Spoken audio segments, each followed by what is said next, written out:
Members and guests, please welcome ACCC President and Medical Director of the Oncology Program at Penn Medicine Lancaster General Health, Dr. Randall Oyer. Good afternoon. On behalf of the Board of Trustees, I am pleased to welcome you to the ACCC 37th National Oncology Conference and our first virtual meeting. Since 1974, the Association of Community Cancer Centers has been the leading multidisciplinary organization for cancer care professionals. ACCC helps the entire oncology team respond to complex changes in our healthcare delivery system while improving quality of care and the patient experience.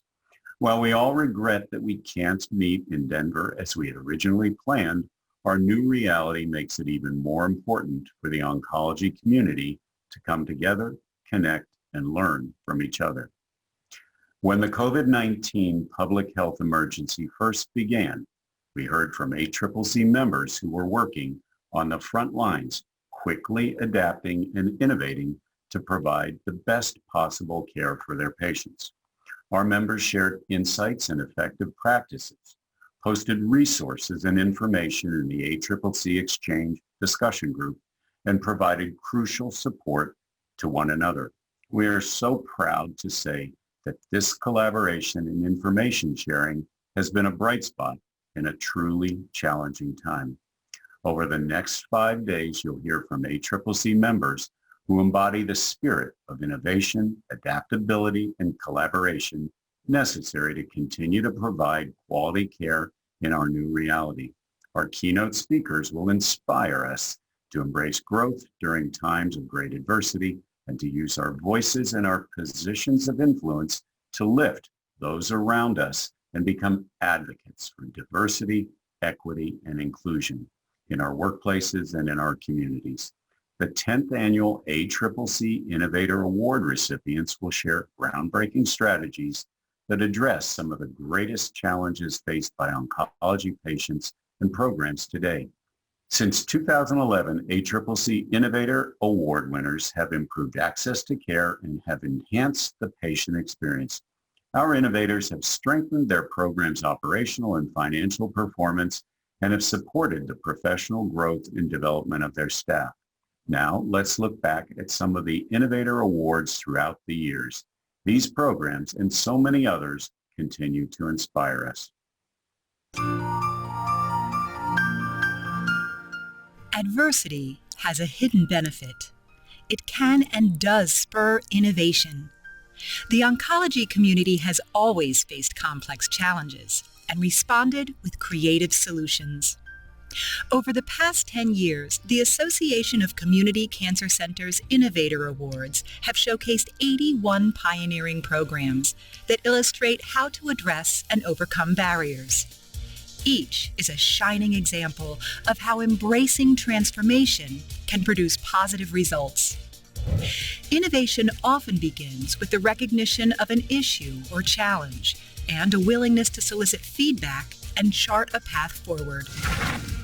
Most of our cancer patients receive their treatment as outpatients, and yet we didn't have a dedicated pharmacist with special training to work with those patients. We developed some information about what other oncology pharmacists are doing in the outpatient setting and wrote up a proposal for this new innovative role called the Oncology Pharmacy Navigator. And at that point, I went to the medical director, Dr. Johnson, and talked about how we could possibly help patients and move the position forward. This process has broken barriers on so many fronts, from financial barriers that our patient population experiences to cultural barriers. A lot of our patients are Hispanic. They have trouble with English. Some don't read. Many of our patients are elderly. Innovation requires collaboration. Every ACCC Innovator Award program represents the cumulative efforts of a multidisciplinary team, along with patients, their caregivers, and often the community. The first thing that patients will undergo is the simulation. After the simulation, our work begins. And we work very closely with our medical physics staff to come up with the treatment plan that is best suited for each individual patient. We know that the process of radiation therapy can feel very intimidating at first, but a lot of our patients say it really becomes quite routine. I think it's really important to eliminate those fears, break some of the myths that's out there around clinical trials that help people make informed decisions. And not just having community events, not just making sure that we're getting information out to the community, but that we're really making an intentional and deliberate effort to partner with our community in an equitable way to address health disparities, to move the needle, and that means education, outreach, screening, treatment, survivorship, and participation in research and clinical trials. Innovation is not one person, it's not one entity. It's really the whole healthcare team. Innovation drives change when it is replicable and adaptable. ACCC Innovator Award recipients share the steps to their success on a national platform where they often inspire new ideas. We have developed and launched a new model of cancer care, which we call CALM, Cancer Life Reimagined. What we're doing with CALM is taking the very best of what we've learned about how to support patients with cancer and their families and pulling it all into one space. And we're really just encouraging communication about the cancer, how to talk about our feelings about cancer, and how to cope with cancer. In the end, innovation is about results. The ACCC Innovator Awards promote growth and change and make a measurable difference in the care of our patients. It's a widely known fact that the patients that are in the top 5% of spenders spend more than 50% of healthcare dollars. So by focusing on a small segment of the population, you can reap tremendous savings without necessarily restricting access to quality care. The evidence is clear that patients who get supportive care during their practice, there's better satisfaction with their experience, they have better symptom control, they also have some cost savings. But I think one of the big things that really kind of got all this going was some patients actually lived longer when they also went to a supportive care or palliative care clinic. The ACCC Innovator Awards were created to shine a spotlight on our members that have moved the needle in improving quality cancer care. These programs exemplify the founding principle of the Association of Community Cancer Centers. Together, we are stronger.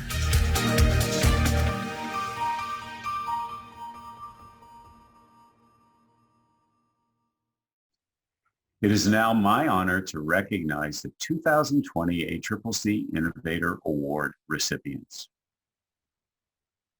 Beaumont Health System, Beaumont Cancer Institute. Integration of prehabilitation, rehabilitation, and prospective surveillance into interdisciplinary teams. There was a really need for our patients to have physical therapy after cancer. So we started to develop this program because every once in a while we would see patients that had cancer needs. And we weren't seeing them very consistently, so we knew that there were more individuals out there. We were also interested in not only in the intervention part, but we were also interested in prevention, rehabilitation, and sustainable wellness at the end of the treatment through exercises and fitness and wellness programs. We really needed to work on the strengths of our therapists, training our therapists to understand radiation, the chemotherapy, how the interdisciplinary team works so that we could better serve our patients. Franciscan Health Cancer Center in Indianapolis, a nurse navigator-led, community-based cardio-oncology clinic. Key players, it always starts with the patient, right? So the patient is probably the most important player in this entire process. I think the cardio-oncology program really does a terrific job of allaying those fears, making sure the patients realize that we are all here for them, we're a shoulder to lean on, that we're going to allow them to get through their cancer care with the best possible outcomes, both from the cancer care but also from cardiovascular issues. And then he basically reviews my last test results, whether it's a scan or blood work, just to explain, here's where we were, here's where we are now, here's what I want to do to move you to the next phase of treatment. There was a lot of collaboration to get the cardio-oncology program growing up for Franciscan Health. It had a lot to do with the backing of administration. We have to make sure that we have the schedules, the nurse support, the administrative support to make this program whole. Maine Medical Center Cancer Institute, leveraging a 3D lung nodule educational tool to reduce patient distress. So I got connected with Maine College of Art because my son had actually gone to school there, and I knew that they had a 3D printer. And so I connected with an instructor and asked him if there was a student I could work with to develop a 3D nodule model using their printer. And that's how the relationship with William started, the student who actually helped to develop a series of prototypes for the model. It's one small tool, but you could 3D print many different types of tools that you could use in clinic to engage patients on any type of cancer. The possibilities are endless in terms of what you could do for the future. If you can sketch it out on paper, someone can take it and actually develop the tool. This is the marriage of art and science coming together, working collaboratively across industry to leverage the technology in medicine, not only to educate patients, but also to educate providers is really important. Mercy Cancer Center, reducing emergency department visits and hospital admissions after chemotherapy with predictive modeling and risk factors.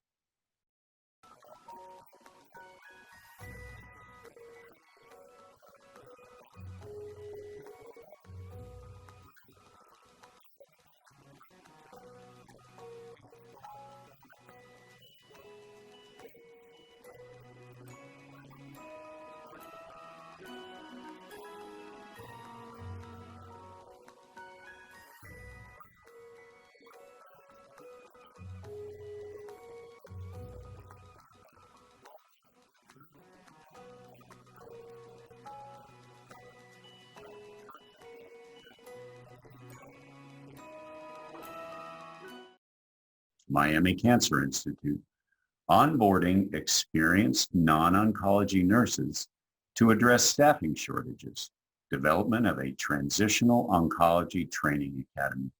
There is such a shortage with oncology outpatient nurses, and we want to ensure that we are growing them and we're retaining them and that they're able to provide proper care to our patients. We're looking to solve our staffing needs in the Institute by transitioning experienced nurses into the outpatient oncology environment. I think the best part of this program is the fact that they are smaller cohorts, which allows the nurses to be able to grow together, build effective teams. They are able to go through the program in 12 weeks and receive didactic and clinical training to be able to provide safe care to the patients and also enjoy their working environment. St. Luke's Cancer Institute, improve oral oncolytic workflow and reduce treatment delays with a pharmacist collaborative practice agreement. With the Oral Oncolytic Collaborative Practice Agreement, or CPA, we are now able to look at a patient's chart through their medications, other factors of labs and things to determine everything is appropriate with the medication, and if we find any adjustments need to be made, then we can sign that on behalf of the providers and continue on with our workflow rather than having to send it back to them. So having seen sort of the birth and implementation of the CPA, the thing that I'd want other oncologists and other practices to take away from this is to look around, is to really rely and develop and trust in your team. I mean, these days, oncology, perhaps all of medicine, is truly a team sport.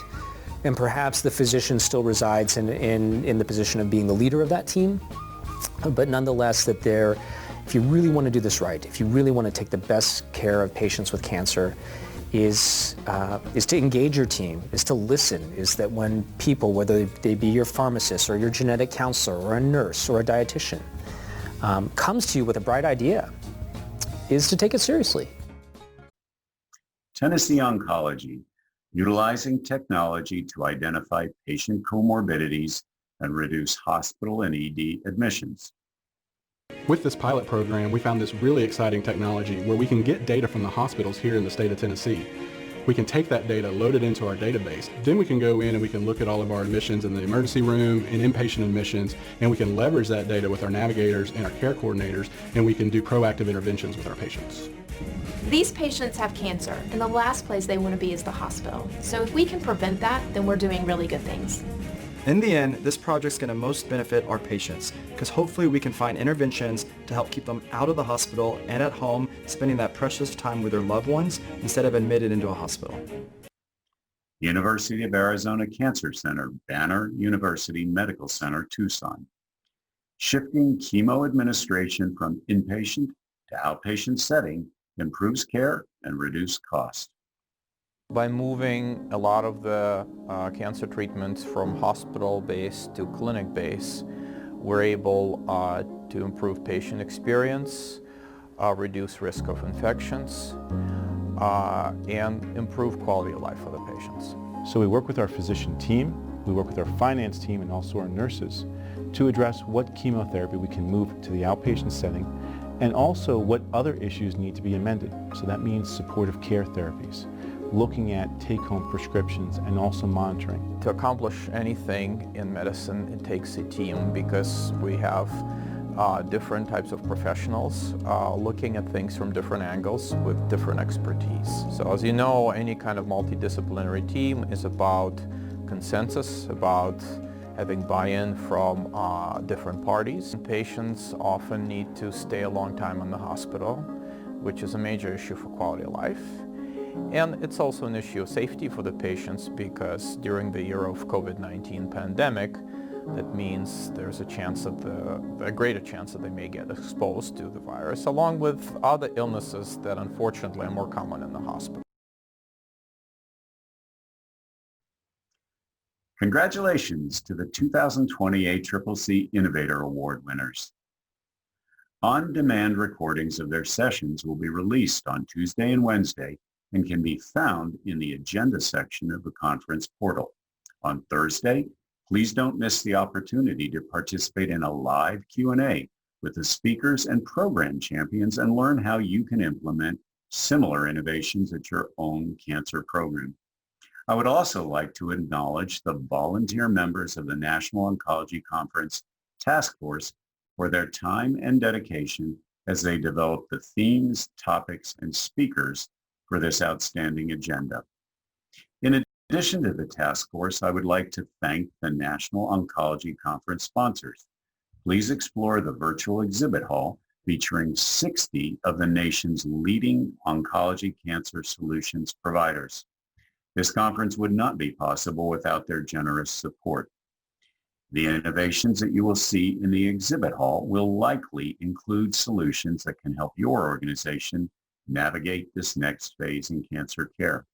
Please take time to go to the Exhibit Hall tab in the conference portal and click through to visit each booth. Tomorrow and Wednesday, you will be able to participate in activities in the exhibit hall for which you will earn prizes. Details will be posted at the top of the exhibit hall page each day, so after you view the innovator sessions each day, please stop by and play to win. It is now my pleasure to introduce our opening keynote speaker, Greg Hebert. Greg is a leadership educator and coach with his firm, Leadership Forward. Greg has more than 35 years experience in practicing, studying, teaching, and coaching leadership. Greg was chosen by the task force to bring practical strategies and valuable insights on how to remain calm, confident, and encouraging during challenging times, insights that will benefit all of us. To get the most out of this conference, we encourage you to actively participate. Please submit your questions in the Q&A tab at the bottom of the screen, and please interact with your fellow attendees via the chat box. Near the end of this session, Dr. Lee Beamer, ACCC Medical Director, will present your questions to Mr. Hebert, who will try to get as many as possible answered in the time allotted. We look forward to hearing your insightful questions and thoughts. And with that, Greg, please take it away.